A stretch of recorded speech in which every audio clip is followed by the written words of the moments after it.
네, 여랑여랑 정치부 이동은 기자 나왔습니다. 첫 번째 주제 보겠습니다. 땡땡땡땡 공방, 어떤 공방입니까? 네, 마약 도취 공방입니다. 6월 국회 마지막 본회의에서 민주당은 노란봉투법, 이태원 참사 진상규명 특별법을 강행 처리했는데요. 김기현 국민의힘 대표가 이를 두고 민주당 불치의 질병에 걸린 것 같다며 마약에 도취돼 눈앞의 이익에만 급급해 참사마저도 정쟁의 도구로 악용하고 있다고 비판한 것이 발단이 됐습니다. 제1야당을 마약에 도취했다고 했으니 이 민주당이 가만 있지 않았을 것 같습니다. 네, 민주당은 당장 김 대표의 사과를 요구했습니다.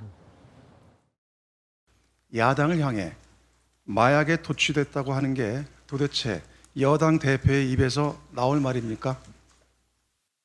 김기현 대표님, 정신 차리십시오. 자기 존재감 과시를 그런 식으로 합니까?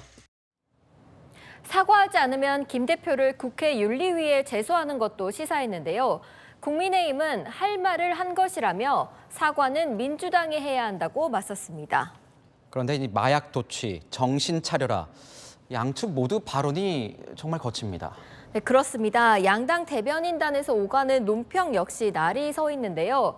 권칠승 민주당 수석 대변인이 여당 대표의 막말에 제정신인지 묻지 않을 수 없다고 반발하자 국민의힘은 또다시 개딸이라는 마약에 취한 것이나 다름없다며 마약으로 받아쳤습니다.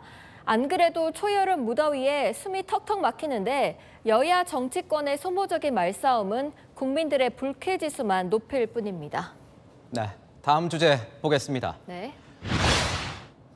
만남 신경전이라 이재명 민주당 대표와 이낙연 전 대표인데 이낙연 전 대표 얼마 전 귀국했지 않습니까? 네. 두 사람 아직 안 만났죠? 네, 안 만났습니다. 앞서 이재명 대표는 이낙연 전 대표 귀국 후 전화로 안부를 묻고 만남을 제안했고 이 전 대표도 호응을 한 것으로 전해졌지만 양측의 회동 성사는 지지부진한 상태입니다. 이재명 대표 측은 단결된 모습을 보여주기 위해 가능한 빨리 만나자는 입장이지만 이 전 대표 측은 서두르지 않는 모양새입니다. 이 전 대표 측은 문재인 전 대통령도 만나고 노무현 전 대통령 묘역이 있는 봉화마을도 방문한 뒤에 이 대표를 만나겠다는 입장인 걸로 전해졌습니다. 그런데 이렇게 만남이 지연되다 보니까 이 물밑 신경전만 좀 고조되는 그런 모습인 것 같습니다. 네, 대표적인 친낙계로 꼽히는 윤영찬 의원은 두 사람이 만나기에 앞서서 신뢰 회복이 먼저라고 말했습니다. 대선이 끝나고 나서 이낙연 대표는 대선에 협조하지 않아서 이재명 후보가 졌다. 이렇게 엄청난 비난을 받았잖아요. 그 부분이 굉장히 황당하죠. 세상의 모든 선거에 주역이 다 있는데 주역의 책임에 대해서는 아무런 이야기가 없고 그러자 친명계 핵심 의원은 채널A와의 통화에서 신뢰 회복을 하려면 먼저 만나야 하지 않겠냐며 만나지도 않고 신뢰 운운하다니 무슨 말을 하는지 모르겠다며 불편한 심기를 드러냈습니다. 양측의 신경전이 심상치 않자 박지원 민주당 상임 고문은 손잡고 함께 싸워도 이길까 말까 하는 내년 총선이라며 두 사람이 빨리 만날 것을 촉구했습니다. 이 전 대표 같은 경우에는 이 대표를 겨냥하는 듯한 이런 발언도 했습니다. 네, 이낙연 전 대표는 오늘 광주를 찾아 5.18 민주묘지를 참배했는데요.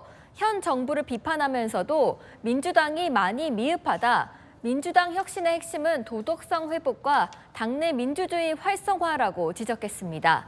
이재명 대표 강성 지지층인 소위 개딸 등을 겨냥한 발언으로 해석되는데요. 향후 당의 진로를 놓고 두 사람의 팽팽한 삿바싸움이 본격화될 것 같습니다. 네, 지금까지 여랑야랑이었습니다.